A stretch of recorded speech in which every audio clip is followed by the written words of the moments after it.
Hi అండి, welcome to my channel. ఈరోజు వీడియోలో జూలై 6వ తేదీ నుండి ఆషాఢగుప్త వారాహి నవరాత్రులు ఉన్నాయి కదా అండి. ఈ నవరాత్రులకు ముఖ్యంగా కావాల్సిన పూజా సామాగ్రి ఏమిటో ఈ వీడియోలో తెలియజేస్తాండి. అసలు నవరాత్రులు అంటే మనందరికీ తెలిసింది దసరా శరన్నవరాత్రులు అండి. దసరా శరన్నవరాత్రులే కాకుండా మరో 3 గుప్త నవరాత్రులు మన పూర్వీకులు మనకు అందించారు. ఆ గుప్త నవరాత్రులు ఉన్నాయి అనే సంగతి కొంతమందికే తెలుసు. ఆ నవరాత్రులు జగజ్జనని అయినటువంటి లలితాదేవి నవరాత్రులతో మొదలయ్యి అమ్మవారి మంత్రిని దేవత శ్యామలాదేవి నవరాత్రులతో ముగిస్తుంది.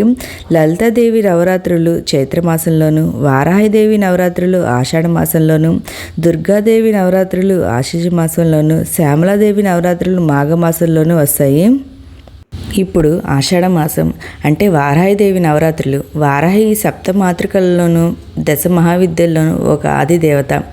అమ్మవారు వారాహి రూపం పోలి ఉంటారు.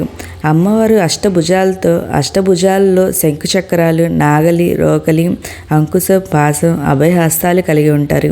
ఈ అమ్మవారిని చీకటి సమయంలో పూజించాలి. అంటే ఉదయం బ్రహ్మముహూర్తంలోనూ, సాయంత్రం సూర్యాస్తమయం చీకటి సమయంలోనూ పూజించాలి. అమ్మవారికి పానకం, ఎర్రటి దానిమ్మ గింజలు, చిలకడ దుంప నైవేద్యంగా నివేదించాలి. ఇప్పుడు పూజకి ఏమేమి కావాలో నేను తెలియజేస్తానండి. ముందుగా అమ్మవారి చిత్రపటం, ఒకవేళ మీ దగ్గర చిత్రపటం లేకపోతే ఒక ప్రింట్అవుట్ అయినా తెప్పించుకొని చేసుకోండి. నేనైతే ప్రింట్అవుట్ తెప్పించుకున్న కలర్ ప్రింట్అవుట్. కుదిరితే తెప్పించుకోండి. చాలామంది ఉండకూడదు అమ్మవారు అని అంటూ ఉంటారు. అదేం లేదండి, పెట్టుకొని మనం పూజ అయితే చేసుకోవచ్చు. ఇంకా ఒకవేళ లలితాదేవిని కానీ దుర్గాదేవిని కానీ ఎవరినైనా పూజించుకోవచ్చండి. తర్వాత మనకి పసుపు, కుంకుమ. పసుపు ఏంటంటే పసుపు గణపతి చేసుకోవడానికి, పీటకి వాటికి రాసుకోవడానికి పసుపు. కుంకుమ ఏంటంటే అర్చన చేసుకోవడానికి వాటికి. తర్వాత జవాదు పౌడరు, ఆ పూజలో జవాదు పౌడర్ అనేది వేసి సువాసన అయితే మంచిగా ఉంటుందండి.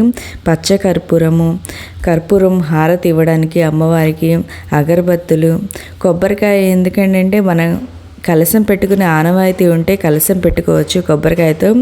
అందుకని కొబ్బరికాయ, లేదా డైలీ మనం కొబ్బరికాయ స్వామివారికి కొడతాం కదండి, అలా అయినా తెచ్చుకొని పెట్టుకోవచ్చు.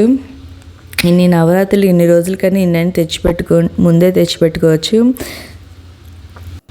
ఇంకా ఈ నవరాత్రుల్లో అమ్మవారికి ఖచ్చితంగా ధూపం అనేది వేయాలండి. పూజ అయిపోయిన అనంతరం ధూపం అనేది ఖచ్చితంగా వేయాలి రోజు. ఆ ధూపము ఇంకా ఫ్లవర్స్, మనం ఈ ఫ్లవర్స్ అని లేదండి, అమ్మవారికి అన్ని రకాల ఫ్లవర్స్ అనేది సమర్పించుకోవచ్చు. ఇక్కడ నేనైతే కొన్ని ఫ్లవర్స్ అయితే పెట్టుకున్నాను. ఇంకా నిమ్మకాయలు, రోజు అమ్మవారి దగ్గర పాదాల దగ్గర ఒక నిమ్మకాయ పెట్టుకొని పూజ అయితే చేసుకోండి, చాలా మంచిది.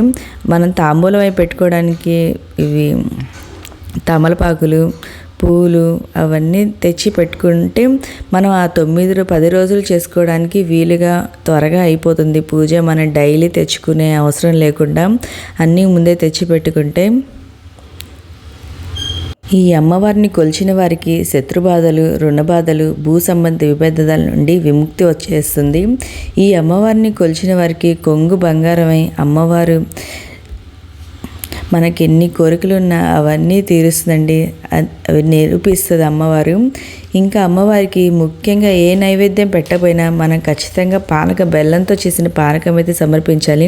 ఇక్కడ నేను వడపప్పు, పానకము, ఇంకా పూజ చేసుకోవడానికి అక్షింతలు ఇలా అన్నీ ముందే సిద్ధం చేసి పెట్టుకున్నాను నేను పూజ చేసుకోవడానికి. ఇంకా ఆయిల్, కూర్చోడానికి కింద మ్యాట్, అంటే మన నేల మీద కూర్చొని పూజ చేయకూడదండి, అందుకని మ్యాట్ ఇవన్నీ తెచ్చిపెట్టుకోవాలి. మీకు ఈ వీడియో నచ్చితే లైక్ చేయండి, మీ ఫ్రెండ్స్ అండ్ ఫ్యామిలీ మెంబర్కి షేర్ చేయండి. Thank you for watching.